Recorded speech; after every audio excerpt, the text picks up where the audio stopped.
बोलिए श्री स्वामीनारायण भगवान की।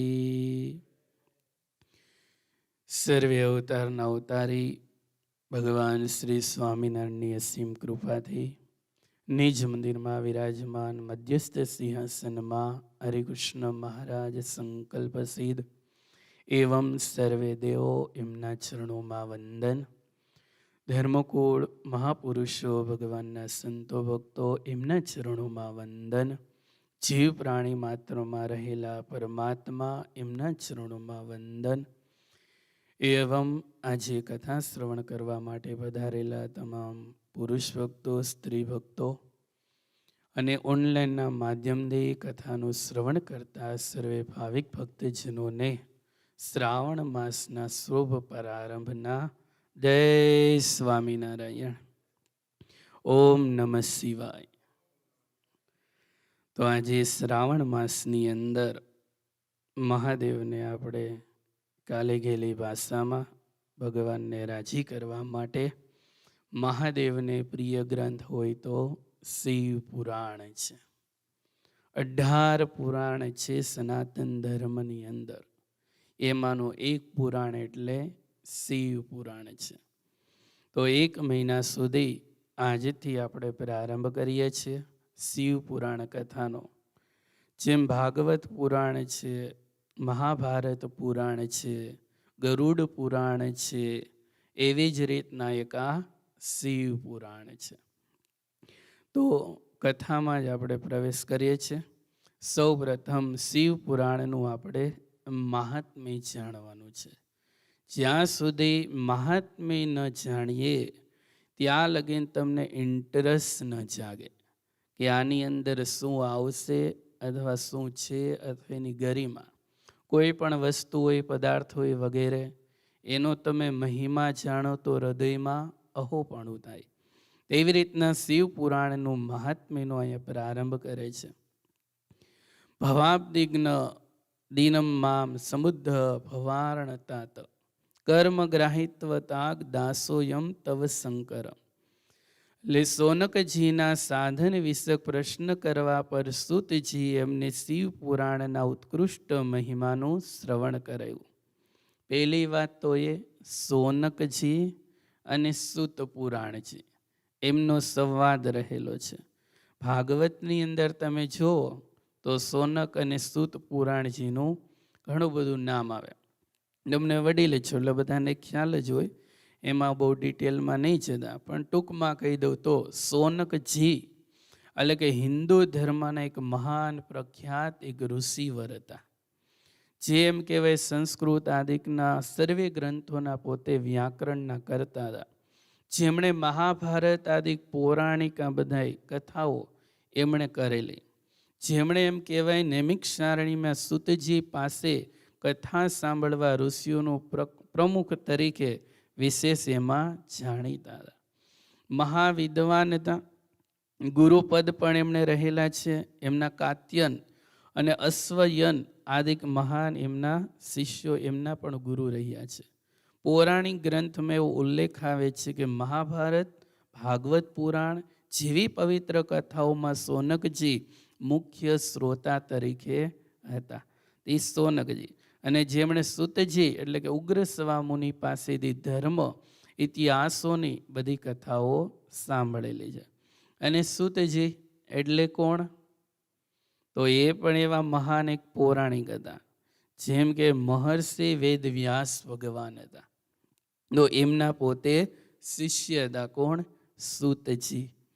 તો એણે નૈમિષારણ્ય વનમાં સોનક સહિત અનેક ઋષિઓને શ્રીમદ ભાગવત અને શ્રી મહાભારત આ જેવા મહાન ગ્રંથોની કથાઓ એમણે સંભળાવી છે. અને સૂતજી એ તો તમને ખ્યાલ છે ભાગવતના વક્તા કહેવાય વગેરે. તો એની આપણે વાત જોઈ. એટલે એ સોનકજીએ પૂછ્યું કે મહાજ્ઞાનજી, હે સૂતજી, આપ સંપૂર્ણ સિદ્ધાંતોના જ્ઞાતા છો. પ્રભુ, મને પુરાણોની કથાનું સારત્વનું વિશેષ રૂપે વર્ણન કરવા કૃપા કરશો.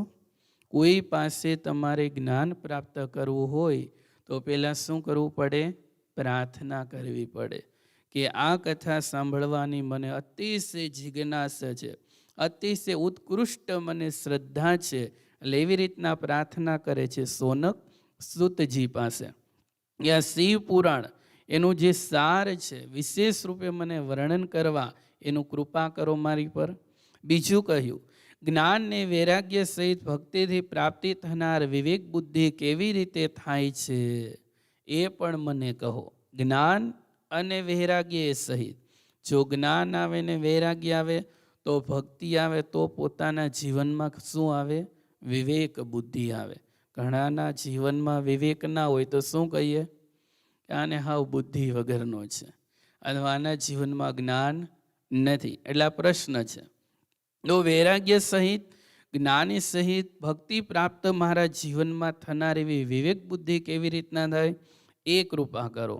ત્રીજું, સાધુ પુરુષ કેવી રીતે પોતાના કામ, ક્રોધ વગેરે માનસિક વિકારોનું નિવારણ કરે છે એ પણ તમે મને કહો. આ તો હરેકના જીવનમાં હોય. ગૃહસ્થ આશ્રમમાં હોય તોય ભલે, ત્યાગાશ્રમમાં હોય તોય ભલે, પણ પોતાના જીવનમાં કોઈ જો પરેશાન કરતું હોય ને તો પોતાના જ અંતસ્કરણ છે, જે દોષ કહેવાય. કામ છે, ક્રોધ છે, લોભ છે, ભય છે, ઈર્ષા છે, રાગ છે, દ્વેષ છે, અસૂયા છે, આ જીવનમાં એને હેરાન કરે છે. બાકી બાહ્ય રીતે તમે કોઈ પુરુષને અથવા કોઈ બીજા તમને ભાઈ હેરાન કરે એ તો આ ખાલી આ લોકનું થોડુંક છે, પણ મેન દોષ હોય તો મહાન દોષો પોતાના અંતકરણ છે. તો મોટા મોટા સાધુ પુરુષો કેવી રીતે એની ઉપર વિજય પ્રાપ્ત કરે છે, કેવી રીતના એ શું કરે છે એ પણ તમે મને કહો. પછી આગળ કહ્યું કે આ ઘોર કળયુગની અંદર જીવ ઘણું કરીને આસુરી સ્વભાવના થઈ ગયા છે. બોલો, કેવા જીવ થઈ ગયા? આસુરી સ્વભાવમાં. કળયુગની અંદર તમે જુઓ તો આસુરી સ્વભાવ એટલે ભાઈ વેર હોય એના જીવનમાં, અતિશય તામસ અહંકાર હોય, અથવા ક્રોધ હોય, અથવા જેવું તેવું બોલતા હોય, જમતા હોય, ખાતા હોય, પીતા હોય, આ બધું તામસ અહંકારમાં આસુરી જીવ કહેવાય. એટલે કે આસુરી જીવ થઈ ગયા છે. એ સમુદાયને શુદ્ધ કરનાર, શુદ્ધ એટલે દેવી સંપત્તિથી યુક્ત કરાવનાર માટે સર્વશ્રેષ્ઠ જે ઉપાય હોય ને એ બધા ઉપાય તમે મને કહો. તો આપ આ સમયે મને એવું કોઈ શાશ્વત સાધન બતાવો જે કલ્યાણકારી વસ્તુમાં ઘણા ઉત્કૃષ્ટ અને પરમ મંગળકારી છે. કાંઈક એવું મને સાધન બતાવો જે સાધન કરવામાંથી આ કળયુગની અંદર આ વિષયો થકી, આ આસુરી બુદ્ધિ થકી વિવેક બુદ્ધિ મારા જીવનમાં કેવી રીતના પ્રાપ્ત થાય. હે સુતજી, એવી હું તમને પ્રાર્થના કરું છું. સોનક કહે છે છેલ્લે, તથા પવિત્ર કરનાર ઉપાયોમાં પણ સર્વોત્તમ પવિત્રકારક ઉપાય જે હોય, હે તાત, તે સાધન એવું જે હોય જેના અનુષ્ઠાનથી તરત જ અંધકરણની વિશેષ શુદ્ધિ થઈ જાય છે. અનુષ્ઠાન એટલે કોઈ બી તમને મંત્ર આપેલો હોય, જે પોતાના આચાર્ય મહારાજ હોય, ગુરુ હોય, તો એક સ્થાને બેસીનું અનુષ્ઠાન એટલે જપ માત્ર કરવાથી અંતકરણ કેવું બને? પવિત્ર બને છે. પણ ક્યારે? એની સાધના સાધે ત્યારે. કોઈ કલાક બેસે, 2 કલાક બેસે, 3 કલાક બેસે. પહેલાં તમે ઋષિઓ મુનિઓ જુઓ તો આખો દિવસ અથવા 7 દિવસ સુધી અથવા 12 કલાક સુધી એ અનુષ્ઠાનની અંદર, યજ્ઞની અંદર, મંત્ર જાપની અંદર એ પોતે બેસી ગયા હોય. અને ત્યારે એનું અંતકરણ પવિત્ર થાય ને, અંતકરણ જ્યારે પવિત્ર બને ત્યારે પરમાત્મા તરફ એનું મન એકાકાર બને. અને મન જ્યારે એકાગ્રતા પરમાત્માને પામી જાય એટલે પરમાત્મા તરત રાજી થઈ એને કૃપા કરીને પછી કહે કે તમારે શું જોઈએ છે, હું તમારી ઉપર પ્રસન્ન છું, તમારે જે વરદાન જોઈએ એ વરદાન હું તમને આપીશ. એટલે કહ્યું અનુષ્ઠાનથી તરત જ અંતકરણની શુદ્ધિ થાય. તેથી નિર્મળ ચિત્તવાળા પુરુષને સદાને માટે શિવની પ્રાપ્તિ થઈ જાય. અંતે ધ્યેય આ છે, નિર્મળ મન બને ત્યારે મહાદેવની પ્રાપ્તિ થાય છે. તો હવે સુતજી બોલ્યા છે સોનક પ્રત્યે કે મુનિ શ્રેષ્ઠ, હે સોનક, તમે ધન્ય છો, તમે ધન્ય છો. કેમ કે તમારા હૃદયમાં પુરાણ કથા સાંભળવા માટે વિશેષ પ્રેમ અને લાલસા છે. નગર હરેક જીવને એવું નથી થતું કે ભાઈ શ્રાવણ માસ આવ્યો કે હાલો ભાઈ શિવના ચરિત્ર શ્રવણ કરે, કે ભાઈ શિવ પુરાણની કથા આપણે શ્રવણ કરીએ, કે શિવની આપણે આરાધના કરીએ, કે શિવનું આપણે અનુષ્ઠાન કરીએ, કે એમની ધૂન કરીએ વગેરે. આ તો શ્રાવણ માસ છે તો હાલો ભાઈ એક દિવસ મંદિરે જી આવી, સવારે બપોરે અથવા સાંજે પાણી ચડાવી દીધું ને ઘર ભેગા, પછી બીજું બધું કાર્ય કરવાનું. તો એમ કોઈ દિવસ મહાદેવ પ્રસન્ન થાય નહીં, રાજી ન થાય. પોતાનું અંધકરણ પવિત્ર થાય, પોતાનો આચાર છે, પોતાનો સંયમ છે, પોતાનું જીવન છે, એથી પર બનીને પછી તમે આરાધના કરો, પછી તમે પૂજન કરો તો મહાદેવ પ્રસન્ન થાય. એટલે સુતજી ધન્યવાદ આપે છે સોનકને કે આ કળયુગની અંદર તમારા હૃદયને વિશે એટલો બધો પ્રેમ છે, એવી લાલસા છે કે આ તમને પુરાણ સાંભળવાની ઈચ્છા થઈ. એટલે હું પણ શુદ્ધ બુદ્ધિથી વિચાર કરીને તમને પરમ જ્યાં ઉત્તમ શાસ્ત્રનું વર્ણન એ કરી રહ્યો છું. તો હે વત્સ, સંપૂર્ણ શાસ્ત્રોના સિદ્ધાંતિ સંપન્ન ભક્તિ વગેરેને વધારનારું ને ભગવાન શિવને સંતોષ પમાડનારું છે. હું પણ આ શાસ્ત્રનો તમને સંભળાવવા માટે હવે એકત્રિત થયો છું. એટલે હું પણ મારી બુદ્ધિ છે ને, આમાં બુદ્ધિનો દોટ ચાલે નહીં, મારું જ્ઞાન ચાલે નહીં. શિવની આરાધના કરી, એને નમન કરી, નિર્માનિત થઈ એના ચરણોમાં પ્રાર્થના કરીએ કે આજે તમારા ચરિત્ર ગાવા માટે અમે એકત્રિત થયા છીએ, તો હે શિવ તમે અમારી ઉપર કૃપા કરજો. બાકી મનુષ્યની તાકાત નથી કે એ બધું જ્ઞાન આપી શકે. એટલે બહુ અહીં સુતજી ભાવથી કહી રહ્યા છે, તમને સંતોષ થાય એ શાસ્ત્રોના જે સિદ્ધાંત છે એ તમને હું જ્ઞાન આપું, જેથી કરીને તમારા જીવનમાં ભક્તિ એનો વેગવાન, ભક્તિનો વધારો થાય. કાન માટે રસાયણ અમૃત સમાના દિવ્ય શિવ પુરાણ છે. તમે એનું શ્રવણ કરો, તમે એનું શ્રવણ કરો હે મુને, તે પરમ ઉત્તમ શાસ્ત્ર છે. શિવ પુરાણ જેને પહેલા પૂર્વકાળમાં ભગવાન શિવે જ બોલો પ્રવચન કર્યું હતું. આ કાલરૂપી શાપથી પ્રાપ્ત થનાર મહાન ત્રાસનો વિનાશ કરનારું ઉત્તમ સાધન છે. શિવ પુરાણના મુખ્ય જો કોઈ વક્તા હોય એનું જો વિશ્લેષણ કરેલું હોય અથવા વિસ્તારપૂર્વક કરેલું તો સ્વયં મહાદેવે કરેલું છે. તો પછી ગુરુદેવ વ્યાસે સનતકુમાર મુનિને આદર્શ મેળવીને અને સંક્ષિપ્તમાં આ પુરાણનું પ્રતિપાદન કર્યું. આ પુરાણની રચના પાછળ હેતુ એ છે કે કળયુગમાં પેદા થનાર મનુષ્યોના પરમ હિતનું આ મુખ્ય સાધન છે. સહેલું ને સરળ જોતું હોય તો કળયુગની અંદર આ શિવ પુરાણ છે તેને સાંભળે તો મનુષ્યનું પરમ હિત થાય છે. આ શિવ પુરાણ પરમ ઉત્તમ શાસ્ત્ર છે. એને આ ધરતી ઉપર ભગવાને શિવનો સાક્ષાત એટલે કે વાસ્મય વિગ્રહમ એટલે કે શિવ સ્વરૂપ સમજાવવો જોઈએ. એ બધી રીતે એનું સેવન કરવું જોઈએ, આનું પઠન કરવું જોઈએ. શ્રવણ સાધન રૂપ છે. આ સાધનથી શિવ ભક્તિ પ્રાપ્ત કરીને સર્વત્રમ શ્રેષ્ઠમ સ્થિતિમાં પહોંચેલો માનવ તરત જ શિવ પદને પ્રાપ્ત કરનાર બને છે. શિવ પુરાણ જો શ્રવણ કરે છે તો તરત એના અંધકરણને વિશે આનંદ તો થાય છે અને તરત શિવ પદને એટલે કે તરત એ ભક્તનો કૈલાસની અંદર વાસ થઈ જાય છે. તો શિવ પુરાણ માનવને વાંચવા સાંભળવાની ઈચ્છા કરી અને અથવા આ પુરાણને અધ્યયનને અભિષ્ટ ઈચ્છિત સાધન માન્યું છે. તો આ રીતે આનું પ્રેમપૂર્વક શ્રવણ સંપૂર્ણ મનોવાંછિત ફળ પ્રદાન કરનારું છે. આ પુરાણને સાંભળવાથી પ્રેમથી ભાવથી તો મન વાંછિત એટલે પોતાના મનની અંદર જે ઈચ્છા હોય ધર્મ અર્થ કામ વગેરે તો એ ફળ એને તરત પ્રાપ્ત થાય છે. પણ પ્રેમપૂર્વક સાંભળવું, પરાણે સાંભળવું નહીં, આળસ કરતા ન સાંભળવું, ભાઈ બગાસું ખાતા ન સાંભળવું, ઝોલા ખાતા ન સાંભળવું, બીજી વાત કરતા ન સાંભળવું, પ્રેમપૂર્વક ને આદરપૂર્વક અને ભાવપૂર્વક જો શ્રવણ કરો તો એનું ફળ એવું પાછું પ્રાપ્ત થાય છે.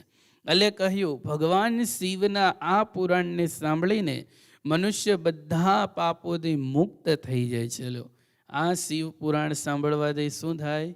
બધા જ પાપો, આપણે આગળ કહ્યું હતું, આપણા શરીરમાં અથવા આખા દિવસની અંદર અથવા મન કર્મ વચનથી કેટલા નાના મોટા દોષ અને પાપ છે તે કહેવાય ને ડગલે ને પગલે થતા હોય છે.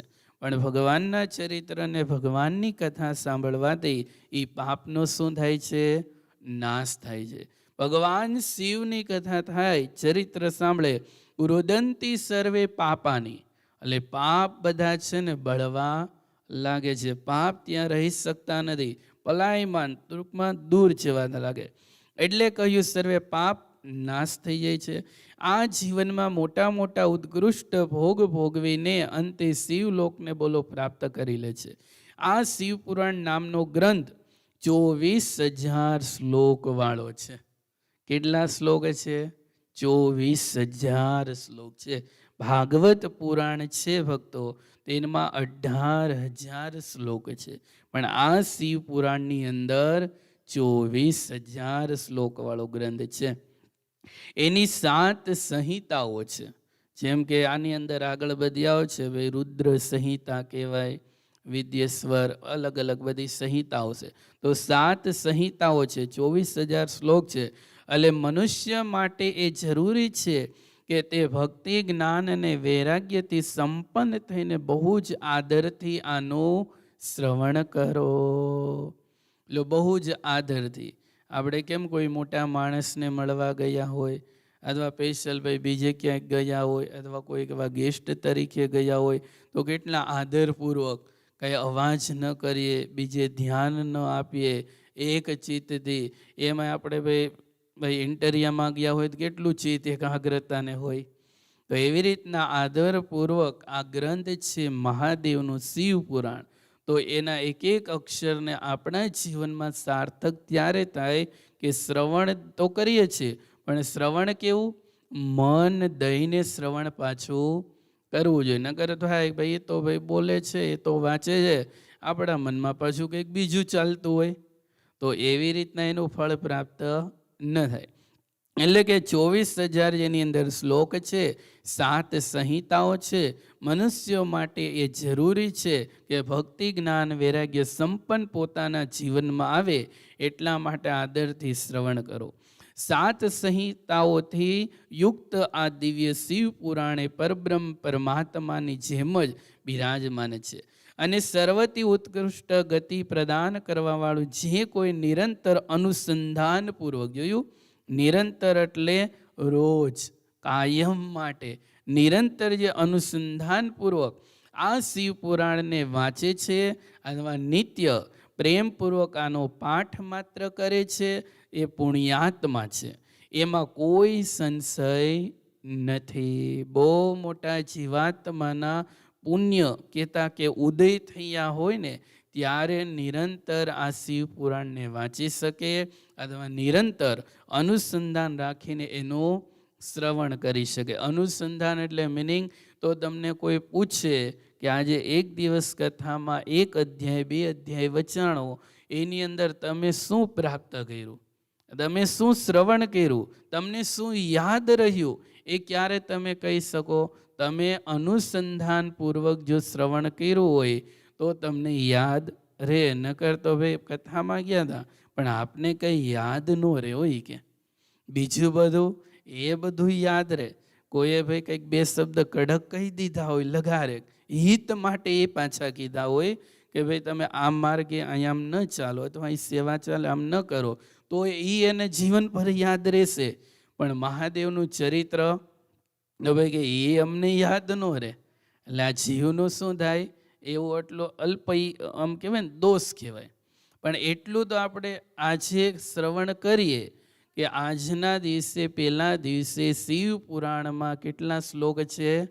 તો 24,000 શ્લોક છે, જેની અંદર 7 સંહિતાઓ છે. એટલું તો યાદ રાખવાનું. તો અનુસંધાનપૂર્વક આ શિવ પુરાણને કોઈ વાંચે છે, નિત્ય પ્રેમપૂર્વક એનો માત્ર પાઠ કરે છે, બહુ પુણ્યાત્મા જીવાત્મા છે, એમાં કોઈ સંશય નથી. જો ઉત્તમ બુદ્ધિવાળો પુરુષ અંતકાળમાં ભક્તિપૂર્વક આ પુરાણને કોઈ સાંભળે છે તો એના પર અત્યંત પ્રસન્ન થયેલા ભગવાન મહાદેવ એને પોતાનું શિવપદ એટલે કહેતા કે કૈલાસ ધામની પ્રાપ્તિ કરાવે છે. તો આ શિવ પુરાણનું જે પૂજન કરે છે તે આ સંસારના સંપૂર્ણ સુખો ભોગવીને અંતે ભગવાન શિવના પદને એ પ્રાપ્ત કરી લે. તમે વાંચો નહીં અથવા શ્રવણ ન કરી શકો, પણ એ ગ્રંથ છે પોતાના નિજ મંદિરમાં અથવા જ્યારે મોટી 7 દિવસની અથવા 9 દિવસની પારાયણ હોય તો પારાયણ ઉપર એ શિવ પુરાણનો ગ્રંથ છે જે સાક્ષાત ભગવાનનું સ્વરૂપ કહેવાય. તો વિધિસર એનું પૂજન થાય, તો એ પૂજન કરે છે પ્રતિદિન. તો પણ આ સંસારના ભલે સુખો ભોગવવાના, એટલે કે સંસારમાં તમે છો તો ભાઈ તમારે સ્ત્રી છે, તમારે દીકરા છે, તમારે દીકરી છે, તમારો વ્યવહારિક પ્રસંગો બધા આવતા હોય, ખાનપાન છે, પંચ વિષય છે વગેરે, એ તો તમારે ભોગવવું જ પડે. એ ના ભોગવો તો તમારો સંસાર ચાલે નહીં. તમે સંસારમાં થયા અથવા એમાં પગલાં પાડ્યા અને પછી એમ કહો કે મારે હવે સંસાર ભોગવો જ નથી, તો નારી શું કહે? તો મારી સાથે લગ્ન શા માટે તમે કર્યા? તમારે સંસાર ભોગવો જ નહોતો તો મારી સાથે શા માટે તમે લગ્ન કર્યા? મારે તો સંસાર ભોગવવો છે, મારે તો ભાઈ જીવનમાં બાળકો એની ભાઈ ઈચ્છાઓ પણ છે, તો હવે મારે તમારી સાથે ભાઈ છૂટાછેડા લઈ લેવા છે. તમે તારે સંન્યાસી બની જાઓ, તમે જંગલમાં જતા રહ્યો, તમારી આરાધના સાધો વગેરે જે કરવું હોય તે કરો. તો સંસારમાં રહીએ તો ભોગ તો એને ભોગવા જ પડે. પણ એ ભોગ ભોગવતા જો રોજ શિવની આરાધના તો કરે છે, પણ ખાલી આ ગ્રંથનું કહ્યું ને સંપૂર્ણપણે આદરથી એનું ખાલી પૂજન કરે છે ને તો પણ એને શિવપ્રદ, એટલે એટલા મહાદેવ ભોળા છે, એટલા ઉદાર દિલના છે, દયાળુ.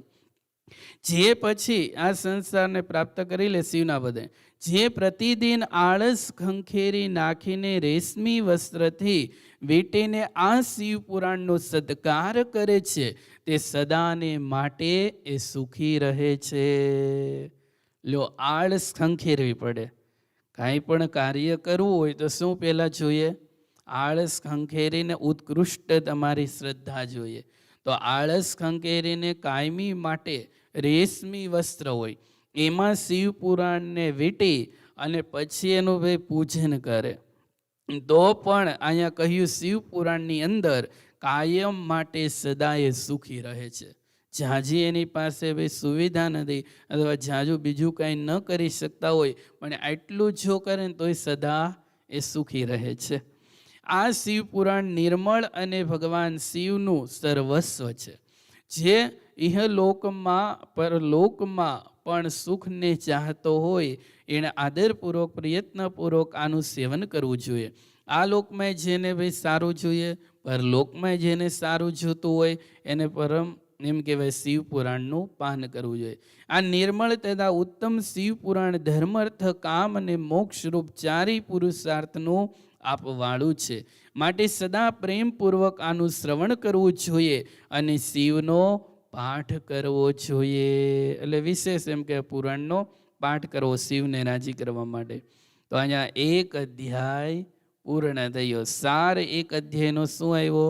શિવ પુરાણનો મહિમા. હજી તો ચાલુ થાય છે, પણ તમારે જો સૂતજી અને સોનકજી એનો સંવાદ તમને ખ્યાલ આવે અને કેટલો મહિમા છે એ તમને ખબર પડી.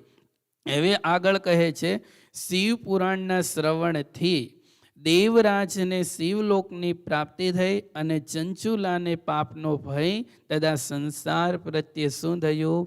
વૈરાગ્ય થયો. એનું ચરિત્ર આવી રહ્યું છે. રોજ જે શ્રવણ કરે શિવ પુરાણને તો એને શિવલોક એટલે કે કૈલાસની પ્રાપ્તિ થાય છે. અને બીજું ચંચુલાને પાપનો ભય એ પણ દૂર થયો. પાપ જીવનમાં થઈ જાય પછી અંતરમાં શું થાય? ભય લાગે. શા માટે ભય લાગે? કોકને ખબર પડી જશે પછી શું થશે, કેમ થશે? એક પ્રસંગ નથી, આપણે કચ્છનો પ્રસંગ છે. રામપર વેકરા કહેવાય, અને ત્યાં થોડા વર્ષો પહેલાં જ બનેલો. એક હતી દીકરી અને એમના હસબન્ડ, અને દીકરી એમનો પતિ, પત્ની અને પતિ બંને હતા. પણ એમનો એક ભાઈ હતો, હા એ બહેનનો ભાઈ, તો પરગામ અને પછી વિદેશમાં જઈ અને બહુ સારું ધન કમાય એવો. પણ આ બહેનની કેટલી બોલો નષ્ટ બુદ્ધિ થઈ ગઈ છે, પાપથી ભરપૂર. તો એને કેવું સૂઈજું, પૈસા જો શું ન કરાવે, પૈસા જોઈ અને સગા ભાઈનું ખૂન કરવાનું મન થઈ ગયું.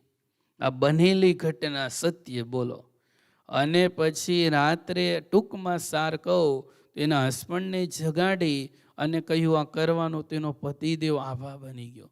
તું આ શું બોલશો, તારો સગ્ગો ભાઈ છે કે વિચાર તો કર, આ પાપ પૈસો શું કરાવે.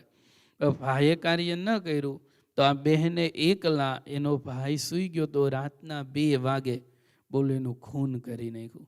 એવું ભાઈ હાથમાં કોષ કે વગેરે પાઈ એવું શસ્ત્ર લઈ ગળે પૂરું કરી દીધું. પાપ થયું, મોટું પાપ થયું, સગા ભાઈનું ખૂન થયું. હવે પાપ થઈ ગયું ને પછી 1 દિવસ ગયા, ઓલું ધન એટલે બહુ આનંદ હતો.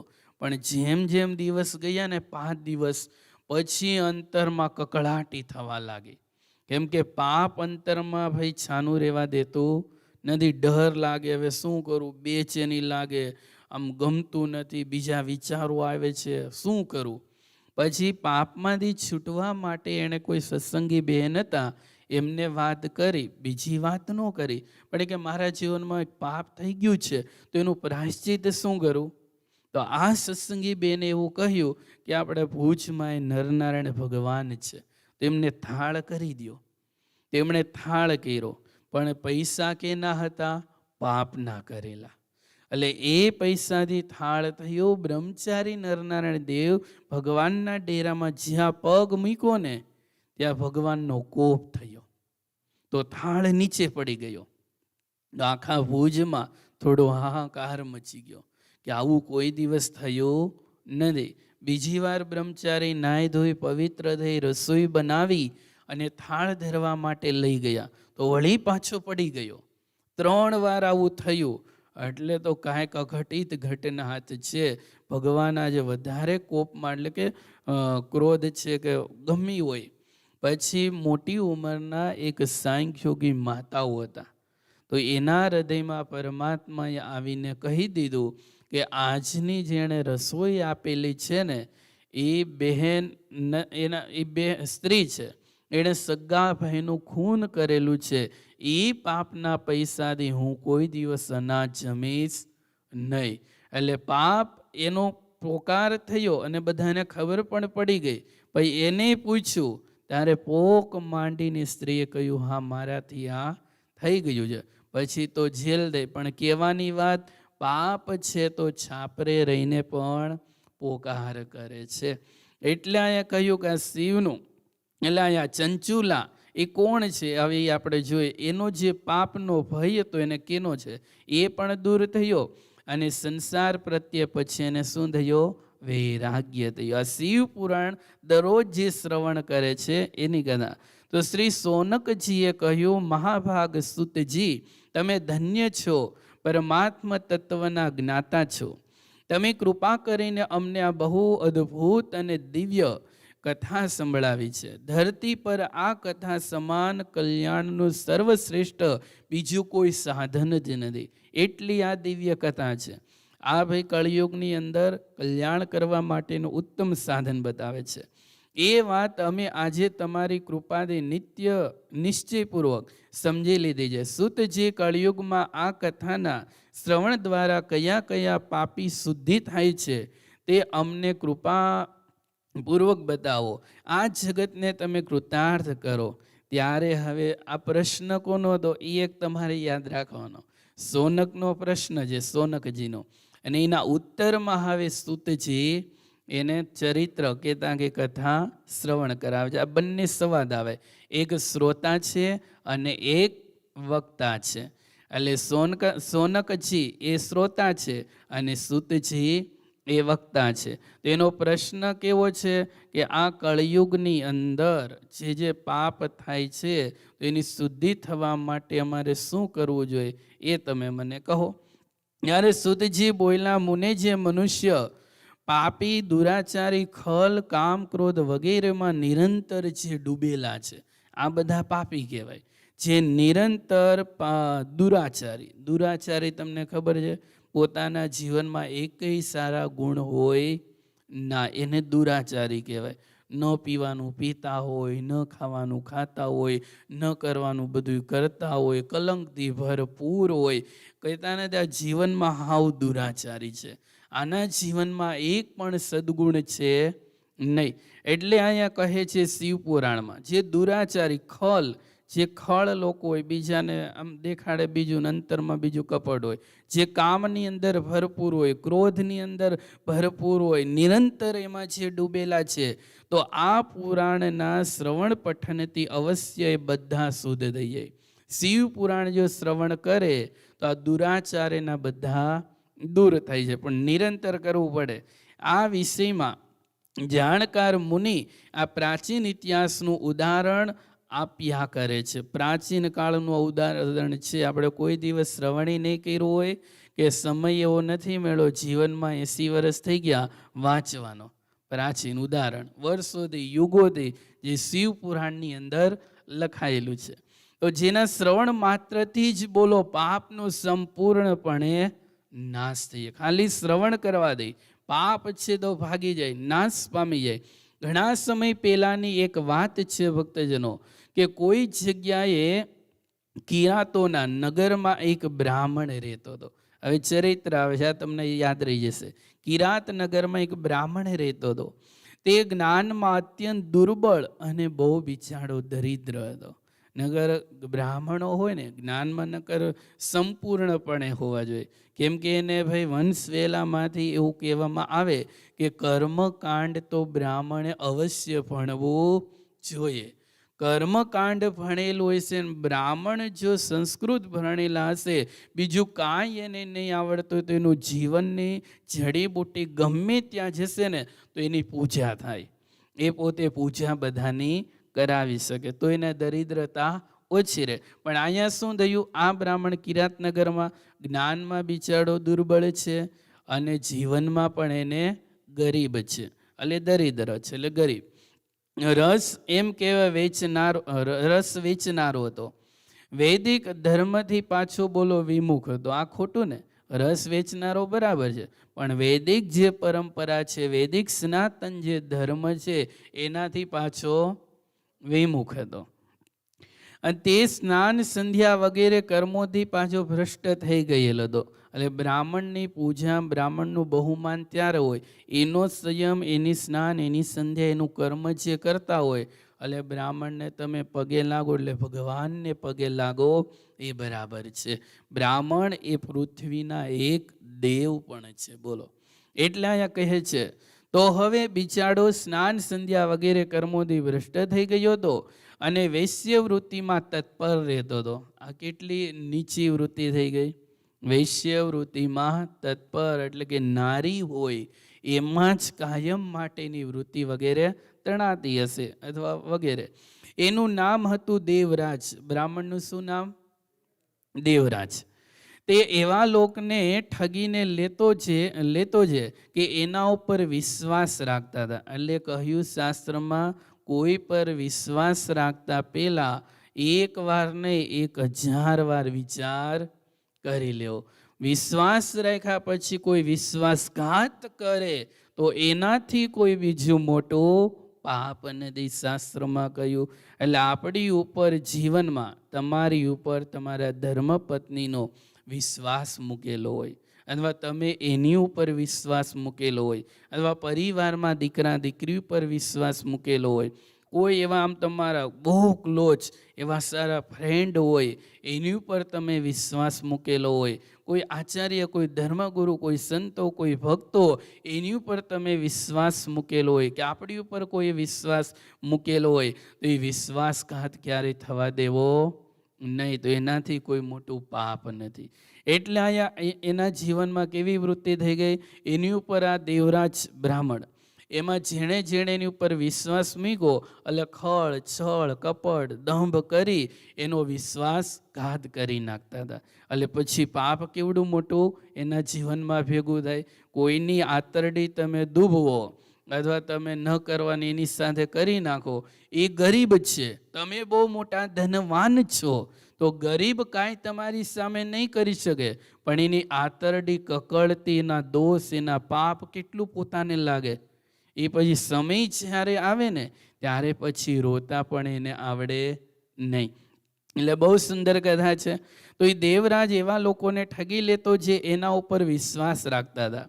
એણે બ્રાહ્મણો, ક્ષત્રિયો, વૈશ્યો અને શૂદ્રો આ 4 વર્ણ છે, બીજા ઘણાઓને પણ અનેક બહાના બનાવી અને એમનું ધન હડપી લીધું. જોજો, 4 જ્ઞાતિના મનુષ્ય છે, ગમે એવા બહાના આપી વિશ્વાસમાં લઈ અને શું એકત્રિત કરી લીધું? ધન. ધનમાં 18 અનર્થ રહ્યા છે. કેટલા? 18 અનર્થ રહ્યા છે.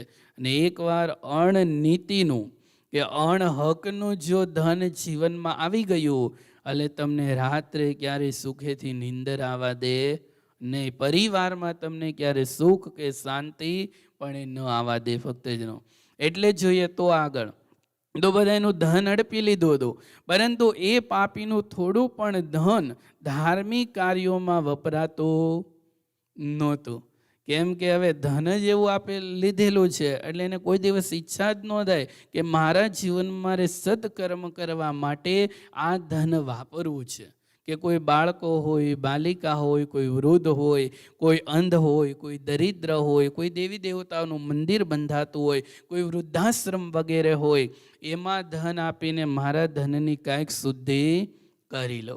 એટલે આપણા સ્વામિનારાયણ સંપ્રદાયની અંદર એક આમ બહુ પ્લસ ગુણ છે કે તમે જીવનમાં જેટલું કમાઓ છો, મહિને કમાઓ પછી 1 વર્ષનું તમે બેલેન્સ ભેગું કરો, એમાંથી તમારે દશાંશ અને વિશાંશ, જો તમે દુર્બળ હો, તમને ભગવાન $100 આપે, અઠવાડિયાના $100 આપે, તમારા ખર્ચા પાણી બધું નીકળે, કોરા $100 વધે, તમારે ઘરની ગાડી કે મકાન ન હોય પણ સુખી થવા માટે, ભગવાનને પાર્ટનર બનાવવા માટે ફક્ત ખાલી $5 ભગવાનને આપવાના. કેટલા? ફક્ત 5. અને તમે જો સુખી હોય તો તમારે $10 આપવા. $10 આપે એને 10મો ભાગ ભગવાનને અર્થે કાઢ્યો કહેવાય. અને $5 આપે, સુખી નથી તો એને $5 એટલે 20મો ભાગ ભગવાનને અર્પણ કર્યો કહેવાય. તો આવી રીતના ધનની શુદ્ધિ કરવા માટે આ ભગવાન એક ઉપાય બતાવ્યો છે. બાકી ભગવાનને કંઈ ધનની જરૂર નથી. ભગવાન પાસે તો અષ્ટસિદ્ધિ 9 નિધિ એ તો હાજરા હજુર છે બધી. એટલે અહીંયા કહ્યું બ્રાહ્મણ હોય, ક્ષત્રિય હોય, વૈશ્ય હોય, શૂદ્ર હોય, બીજા ઘણા લોકોને પણ અનેક બહાના બનાવીને એનું ધન હડપી લીધું, પરંતુ એ પાપીનું થોડું પણ ધન ક્યારેય પણ ધાર્મિક કાર્યની અંદર વપરાતું નહોતું. તે વેશ્યાગામી એટલે વ્યભિચારી જીવન જીવતો હતો. જોયું? એ બધું ધન ક્યાં વાપરે છે? જે નર્તકી હોય, નારી, જ્યાં અમુક એવી ગલી, જ્યાં અમુક એવો સમય હોય, દારૂપાન કરે, પોતાના મનની ઈચ્છાઓ, કામના વગેરે પૂર્ણ કરવા માટે ભાઈ જેટલું ધન ન્યા દેવું પડે ને ન્યા આપી દે. આ દુઃખનું કારણ છે, આ જીવનમાં પાપનું આવવાનું કારણ છે. તમે તમારા ધર્મપત્ની માટે વર્ષમાં એક સારી એમ કહેવાય સાડી કે ભાઈ વસ્તુ પદાર્થ ન આપો, અને જોબે જતા હોય અને સારી એક યુવાન સ્ત્રી તમને ખાલી હાય હેલો કરે ને તો એની માટે તમે મોબાઈલ લઈ દો. તો આ શું થયું? એક વૃત્તિ વેશ્યા થઈ. તમારી ધર્મપત્ની, તમારી અર્ધાંગના જે નારી છે, તમારી સાથે જેણે ફેરા ફરેલા છે, તમારી જ પત્ની છે, એને તમે વર્ષમાં એક સાડી નો લઈ દો અને બીજી નારીને તો એ માગી તમે તરત આપી દો. એટલે અંતરમાં બીજી વૃત્તિનો એને અંકુર ફૂટેલો છે, એટલે એને આવું મન થાય, નકર ન થાય. હા, એને જરૂર છે પ્રેરણાથી અને ભાવથી એને આપો, પૂછીને ઘરે, એ વાત જુદી છે. એટલે સમજવાની એ વાત છે. તો આમણે શું કર્યું? આનું નામ શું છે બ્રાહ્મણનું? દેવરાજ છે. આ યાદ રાખવાનું છે, કાલે પૂછીશ. હવે નગર પછી હવે પનિશમેન્ટ થશે. તો છેલ્લે હવે કહીએ, પછી આપણે આખું ચરિત્ર કાલે પૂરું કરશું. તો વેશ્યા માર્ગમાં વ્યભિચારી જીવન જીવતો હતો, એ બધી જ રીતે આચાર ભ્રષ્ટ હતો. એટલે આચાર ભ્રષ્ટ હોય તેમને ક્યારે આમન્યતા કે એના જીવનમાં સુખ કે શાંતિ હોય નહીં. એક દિવસથી ફરતા ફરતા તે દેવયોગથી પ્રતિષ્ઠા નરપુર એટલે કે જુસી પ્રયાગ ત્યાં જઈ પહોંચ્યો. ત્યાં તેણે એક વિશાળ એમ કહેવાય શિવાલય મહાદેવનું મંદિર જોયું, અને એમાં ઘણા બધા સંતો મહાત્મા એકત્રિત બધા થયા હતા. દેવરાજે તે શિવાલયમાં ધામા નાખ્યા છે, પરંતુ તે જ અરસામાં તેને હવે શરીરમાં શું આવી ગયો? તાવ આવી ગયો. હવે તાવ આવ્યો છે તો ભલે આવ્યો, હવે તાવ થોડુંક હવે કેમ કે પાપાચાર બહુ કર્યા છે તો હવે થોડું કષ્ટ સહન તો કરવું પડે ને. એટલે કાલે હવે જોઈએ શિવજીના મંદિરમાં છે, મહાત્મા ઋષિઓ બધા છે, એકત્રિત બધા થયા છે. હવે ત્યાં શું આરાધના કરી રહ્યા છે કે શું ભાઈ શિવ પુરાણની કથા કરી રહ્યા છે, અથવા આમના અંતરનો જે પ્રશ્ન છે કે મેં પાપાચાર કેવા કરેલા છે, એને તાવ આવ્યો છે. માણસના જીવનમાં જ્યારે કષ્ટ આવે ને ત્યારે એ સાચું બોલે. મારીને તમારી આગળ કદાચ સાચું ન બોલે, પણ ઈશ્વરના દરબારમાં જઈને પછી સાચું બોલે જીવનમાં કે મારાથી હે પ્રભુ આવું આવું થઈ ગયું છે, તો હવે તું મારી કંઈક સહાય કરજે. તો દેવરાજ આ બ્રાહ્મણ છે, ભલે જુસી પ્રયાગની અંદર એ શિવના મંદિરમાં છે, તાવ આવ્યો છે. શું કહે છે કથા આપણે કાલે જોશું. સહજાનંદ સ્વામી મહારાજની જય, સિદ્ધેશ્વર મહાદેવની